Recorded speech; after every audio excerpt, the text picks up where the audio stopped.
কি অবস্থা বাপু? আপনার কি ঠোঁট ফেটে যাচ্ছে? আপনার কি ঠোঁট শুকাই যাচ্ছে, বারবার শুকাই যাচ্ছে? ঠোঁট ফাইটে যাচ্ছে, আপনি বারবার জিভ দিয়ে স্যাপ দিয়ে ঠোঁটটাকে ভিজে রাখতেছেন, তারপরে কোনো কাজ হচ্ছে না, আপনার ঠোঁট বারবার শুকাই যাচ্ছে, ফাইটে যাচ্ছে। চিন্তা করতেছেন কি যে লিপ জেল কিনবো কিনবো, কিন্তু কোনোভাবেই কিনা হচ্ছে না।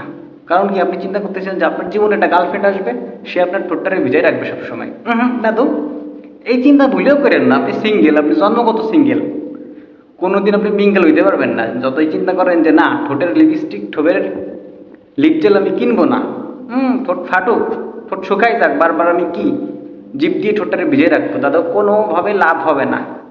কারণ আপনি সিঙ্গেল, জন্মগত সিঙ্গেল, আপনার কোনো মাইয়া ও কোনো দিন আপনার কপালে জড়বে না।